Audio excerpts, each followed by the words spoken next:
Halo semuanya, aku lagi berada di Bandara Doha teman-teman. Aku ada layover sekitar 14 jam di sini dan rencananya sih aku tadi tuh mau nginep hotel ya. Tetapi kayaknya daripada uangnya buat nginep hotel, mendingan aku ikutan city tour. Ada Doha City Tour gitu selama 3 jam. Bayarnya cuma 27 US dollar, hampir 500 ribu rupiah doang. Setelah itu nanti aku bakal ke lounge. Lounge-nya itu nggak harus untuk kelas bisnis kok, kelas ekonomi pun juga bisa ke lounge tersebut. Itu untuk sekitar 6 jam. Jadi besoknya karena aku kan ada penerbangan pagi ke Bangkok itu jam 7 pagi. Jadi jam 5 ya minimal sudah kembali lagi ke airport. Jadi ikuti perjalananku sembari menikmati teh susu enak banget yang ada di Qatar ini.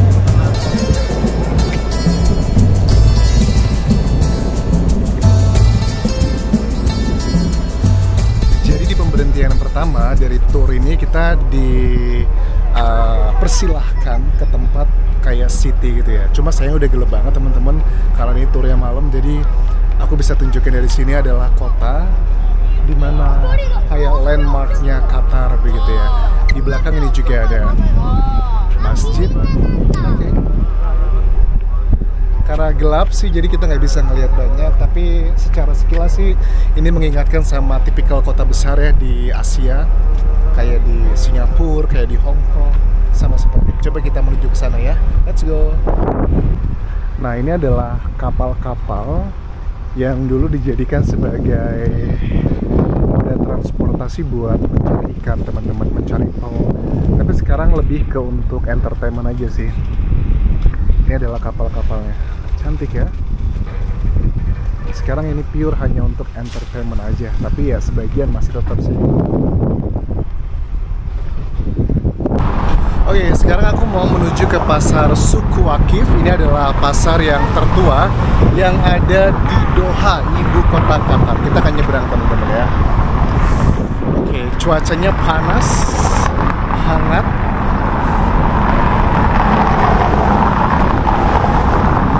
Mobil nggak bawa ngalah kayaknya ya. Jadi pasar Suku Wakif ini adalah pasar yang masih dipakai sama warga lokal untuk belanja kebutuhan sehari-hari. Kita mau lihat sih seperti apa keseruan di sana.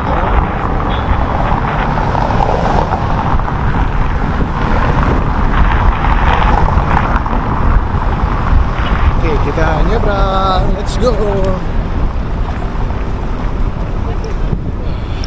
Ini aku syuting sekitar jam 8-an malam teman-teman. Cuacanya panas banget, kayak berasa di gurun pasir gitu loh. Oke, jadi di pasar Suku Wakif ya namanya ini, itu banyak kayak kafe-kafe, food court. Tapi yang paling terkenal ada 3 yang dijual di sini. Pertama itu adalah kayak herbs, macam-macam bumbu-bumbu masakan gitu, khas dari Middle East country. Terus adalah karpet yang kedua, dan ketiga adalah emas atau gold. Oke, kita lihat, kita coba masuk ke area ini dulu.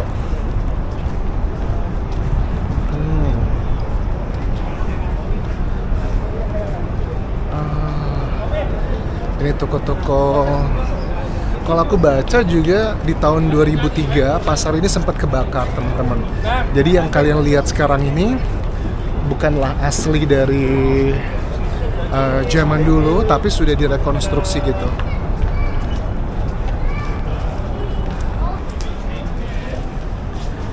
Ini bagian souvenir.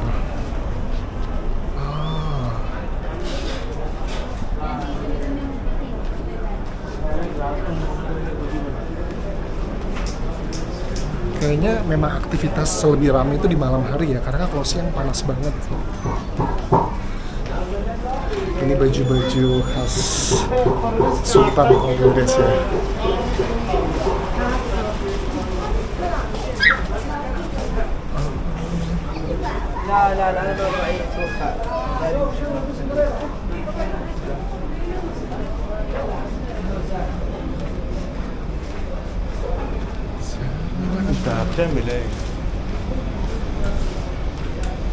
Oh, ini area souvenir.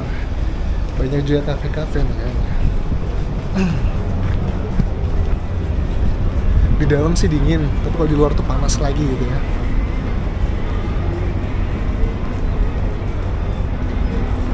lapar deh. Aku tuh pengen makan noodle gitu, mie gitu ya. Aduh, kangen banget deh sama masakan khas Thailand atau Indonesia. Di sini rata-rata kebab semuanya.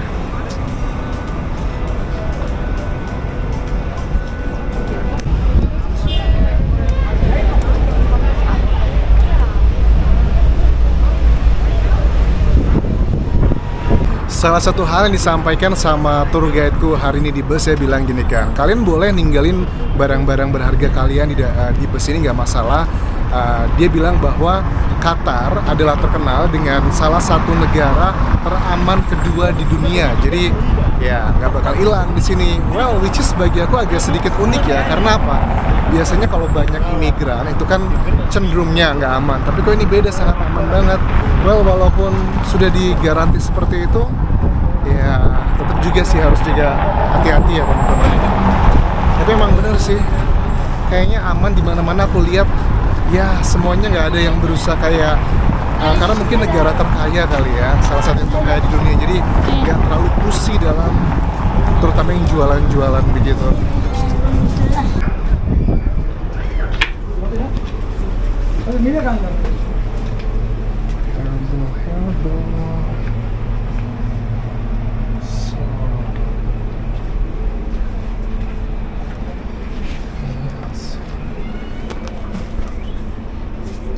Kilo में हल्दी powder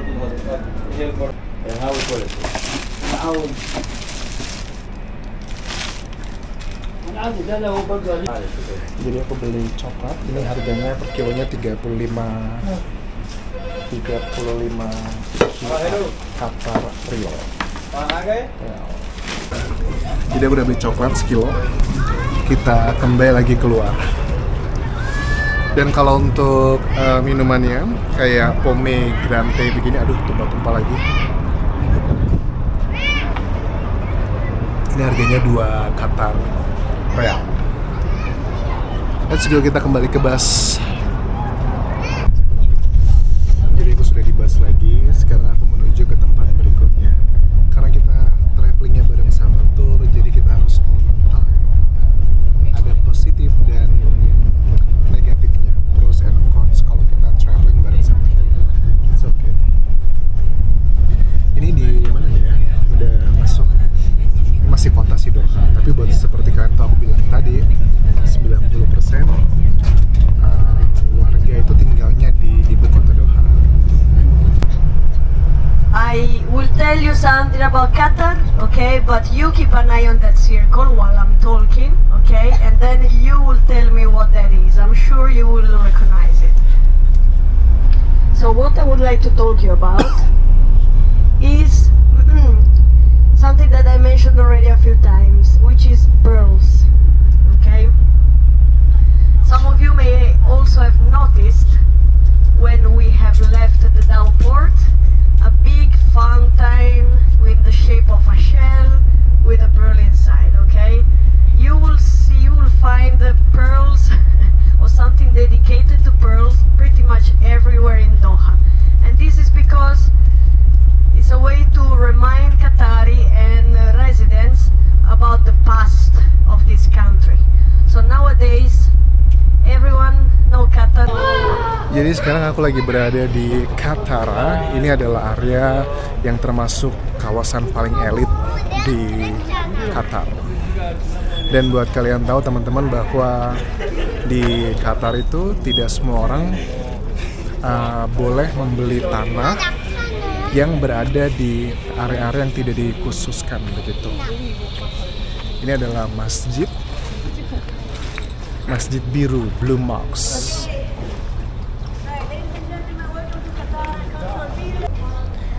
Kita masuk ke area masjidnya.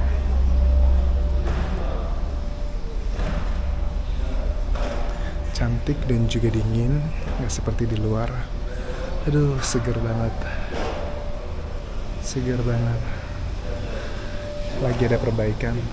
Yang di atas lagi ada perbaikan. Lampunya mewah banget ya, megah banget ya. Aku sempat ngobrol dengan beberapa temanku yang kerja di Qatar. Kenapa warga lokal pun di sini nggak bisa beli rumah sembarangan. Jadi ada banyak area di Qatar tuh yang nggak bisa dimiliki tanahnya.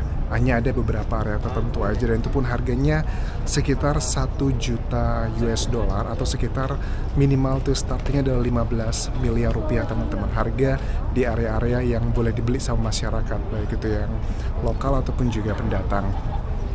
Alasannya adalah karena pemerintah Qatar tuh khawatir kalau tanah yang dimiliki oleh warga tersebut itu mengandung minyak ataupun juga gas, makanya nggak boleh dibeli. Jadi mayoritas orang yang tinggal di Qatar, 3 juta orang tersebut tidak memiliki tanah, hanya owning ya kayak apartemen doang gitu, jadi nggak bisa beli tanah teman-teman.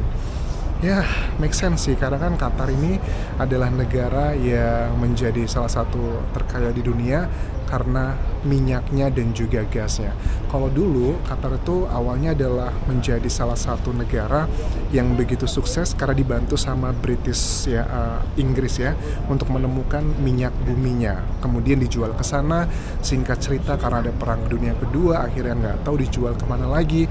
Akhirnya Qatar berpikir sendiri bagaimana menjual minyak bumi mereka. Tetapi sekarang kalau ditanya apakah Qatar itu masih mengandalkan minyak bumi, jawabannya adalah tidak. Sekarang mereka mengandalkan adalah gas alam, karena Qatar termasuk negara terbesar kedua yang memiliki deposit gas alam terbesar di dunia, yang nomor 2. Jadi nggak heran kekayaan alam masih menjadi salah satu faktor pendukung utama. Tetapi Qatar juga udah mulai persiapan dari bidang tourism, karena kan yang namanya juga sumber daya alam ya, tidak akan mungkin bisa bertahan seperti itu. Makanya nih tourismnya, apalagi waktu Piala Dunia kemarin, itu semua adalah salah satu bagian untuk membuat Qatar jauh lebih baik lagi sih ke depannya. Itu amazing.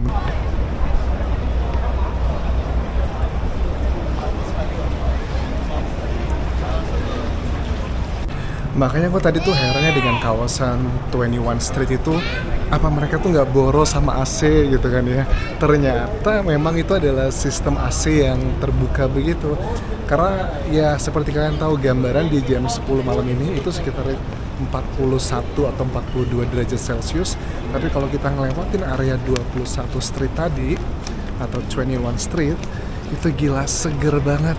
Rasanya itu seperti 19-20 derajat, nyaman banget. Ternyata memang mereka punya sistem yang luar biasa. Aku pikir bakal boros AC-nya, ternyata nggak juga. That's pretty crazy gitu ya.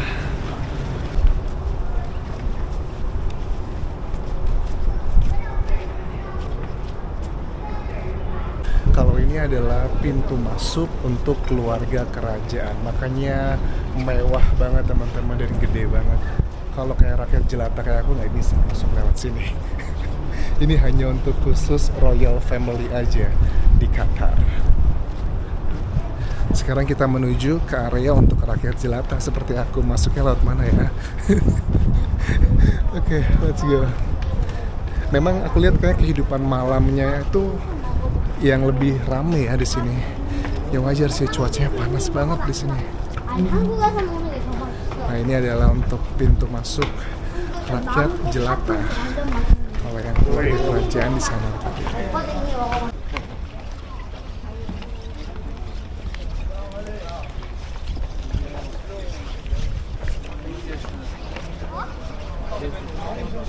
Jadi ini adalah gedung kayak teater teman-teman, perpaduan arsitek dari Roma dan juga Middle Eastern. Jadi ini salah satu tempat menarik juga di sini. Sayangnya udah malam, gelap, jadi lampunya nggak begitu kelihatan. Tapi jujur, kalau seandainya pun aku tinggal di Qatar ya, aku pasti lebih milih juga kalau traveling malam hari. Gila, ini belum ada matahari aja panasnya 40-an derajat dan bener-bener kerasa hangatnya. Wajar, karena ini dulunya adalah padang pasir semuanya. Bisa bayangin nggak kalau ada matahari? Mantap jiwa tuh panasnya.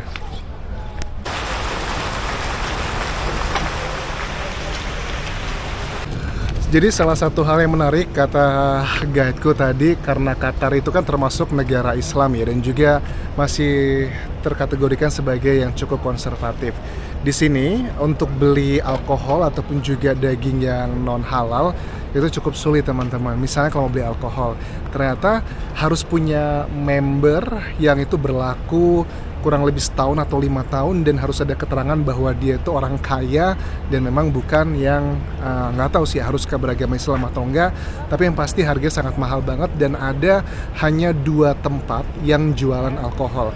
Begitupun juga sama dengan yang daging non halal tersebut, dan itu pun pada saat mau ngebeli itu harus ada janjian in advance gitu, kecuali kalau di hotel-hotel atau di tempat restoran ya ada, tapi kalau mau beli yang harian gitu cukup sulit dan sangat mahal di sini. Oke, let's go, kita join lagi ke sana teman-teman dengan grupku.